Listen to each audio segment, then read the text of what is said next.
O clima no YouTube tá só esquentando e a gente que não é boba nem nada só ficamos de camarote assistindo. No vídeo de hoje, a tia do Ian resolveu responder às declarações que ele fez recentemente sobre a história familiar envolvendo o filho dele, o jovem Gugu. Com muita sinceridade e sem rodeios, ela compartilha sua visão sobre os acontecimentos, destacando as atitudes irresponsáveis de Ian e a forma como ele tem manipulado a situação em seu benefício. Ela não só reflete sobre a responsabilidade de ser pai, mas também explica como sempre se empenhou para garantir um futuro melhor para o jovem, em contraste com as atitudes de quem deveria estar ao seu lado. Se você acompanha essa história ou quer entender melhor os dois lados, não deixe de assistir a esse vídeo, que promete trazer à tona muitos detalhes dessa situação. Lembrando que o inscrito mais engajado terá seu nome mencionado no último vídeo do mês, combinado? Bora pro vídeo!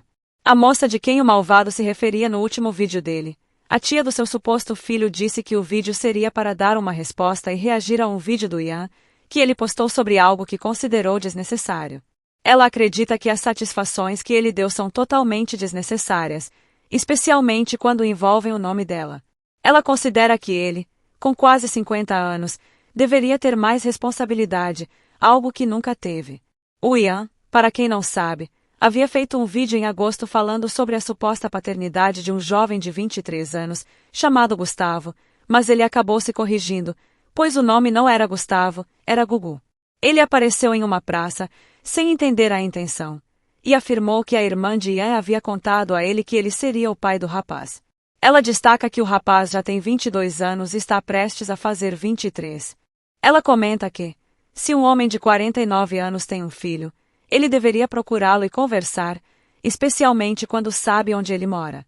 Ian sempre diz que a internet não é a terra de ninguém e que ele estava certo de falar sobre algo tão íntimo, mas ao fazer isso, mexeu com a cabeça do rapaz.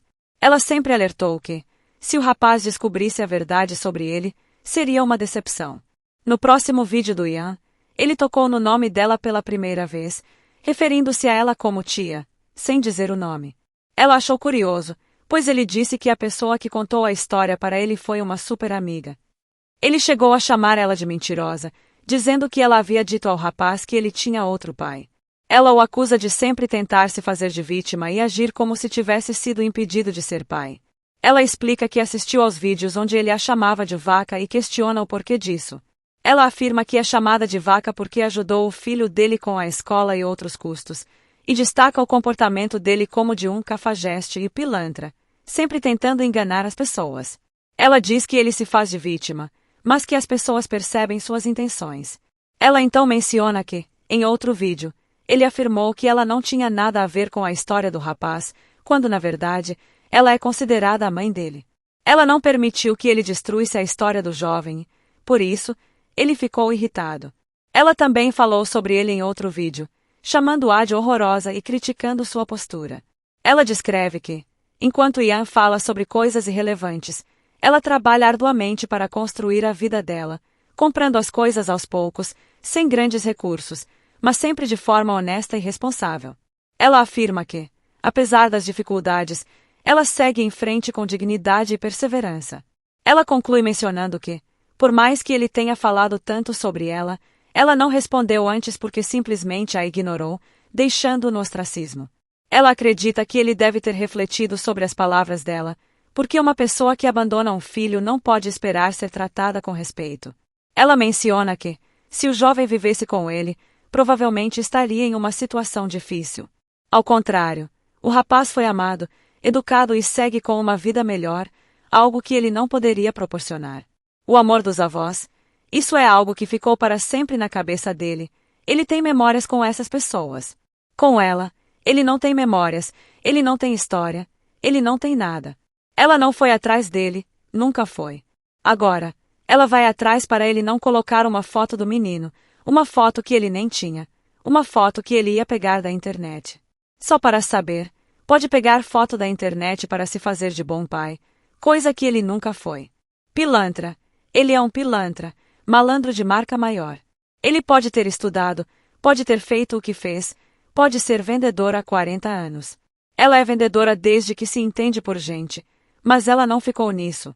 Vender natura é bom, ela já vendeu muita coisa de catálogo, sabe, dá para tirar um dinheirinho, mas não é o suficiente para sustentar uma família, ainda mais um homem sem casa, um homem que não tem uma casa própria. O que acontece é que ele tem que trabalhar bastante, não é só ficar sentado. Mas ele tem um grande potencial, ela não vai tirar o mérito dele. Ele é inteligente. É tão inteligente que tenta articular a cabeça das pessoas, manipula a cabeça dela. Ele manipula a cabeça da Carolina, tentou manipular, se fazendo de vítima. O povo da internet não caiu porque ela apareceu. O povo já estava acreditando na conversa fiada dele. Então, como já estavam acreditando na conversa fiada dele, ela teve que entrar para dizer que ele nunca quis ser pai. Ele ficava pregando aos quatro ventos: meu sonho é ser pai. Se ele realmente tivesse esse sonho, como ele teria agido? Carolina ia ligar, mandar mensagem, não importa como conversaram, ela ia se comunicar com ele. Ele ia vir até São Paulo, ao bairro onde morava, onde fez o filho. Ele iria procurar o menino e dizer: poxa, eu errei, posso conversar com você? Ela jamais iria impedir, porque o sonho dela era que o Gugu tivesse uma família. Ela não roubou a paternidade dele, foi ele que se excluiu. Ela vai bater nessa tecla o tempo todo, ele sabia, sim, foi conversado com ele. Então, ele pegaria essa informação e viria até o menino, como homem, de pé, sem se escorar em ninguém. Ele tentava contato. Ela ligou para ele a primeira vez. Quem deu o telefone dele para ela foi uma pessoa muito próxima dele, que ele chama de amigo, mas não é amigo coisa nenhuma. Se tivesse feito isso, conversado, porque o menino é um homem hoje, trabalha. O que ele está fazendo? Brincando, jogando, amargurando as frustrações. As pessoas com a mente ocupada, não é a oficina do Satanás. Mente desocupada é a oficina do Satanás. Então ele tem que usar sua capacidade para outras coisas, não para falar mal da vida dela. Ele é ingrato, tanto com ela quanto com a mãe dela. Ela não fez tudo por causa dele, não precisa de agradecimento. Ela deu um tempo, até teve dó dele, comentou com algumas pessoas na internet que sentia pena dele, porque ele não tem dinheiro nem para comer, quem dirá para pagar uma indenização. Ele quer receber indenização dela, mas também tem que pagar.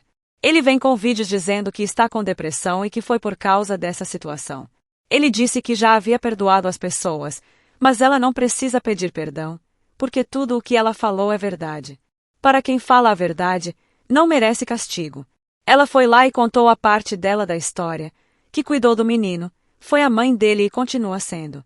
O menino ligou, procurou ele. Se tivesse realmente querendo, teria procurado. Ela não impede ninguém de procurar o pai. Ela tem pai e sabe a importância disso. Todo mundo sabe da importância de ter um pai e das marcas que a ausência dele deixa. O menino é bem resolvido, foi muito amado e não tem muitas sequelas, mas se chateia, sim. Ele achou bonito. Ele sentar numa praça com essa cara descaracterizada, onde todo mundo tira sarro dele e dizer que é o pai dele. Olha que chato. Fica fazendo vídeos de coitadismo, de vitimismo. Está com raiva porque eles não deram pelota para as conversas dele. Ele achou que era só falar um monte de abobrinha na internet e o povo ia dar dinheiro para ele, pedindo dólares para cada visualização. Se tivesse vindo conversar com o cara querendo engajamento no canal, que engajasse com outra coisa. Ele já foi youtuber, já teve sucesso, sabe o caminho das pedras. Não precisa usar o nome dos outros em vão, porque não usou a história para nada, quis usar a história a seu favor. Ela não podia deixar acontecer isso. Não podia e não pode. Aí, ele abre um vídeo reclamando de problemas com o trabalho, porque tem um problema sério em trabalhar. Nessa altura da vida, todo mundo quer descansar, mas ela não, ela sai para vender pão de mel, faz várias coisas como renda extra. Ela é uma mulher que tem responsabilidade, não seria irresponsável com nada e com ninguém. Mas ela tem responsabilidade com o filho dele, ela lava, cozinha, e o menino também ajuda financeiramente agora que trabalha. Ele foi alicerçado, teve o alicerce dela, da mãe e do pai dela, que mesmo morto foi alicerce para eles. Se ele morrer hoje, não dá alicerce para a pobre criatura. Vai ficar na rua da amargura.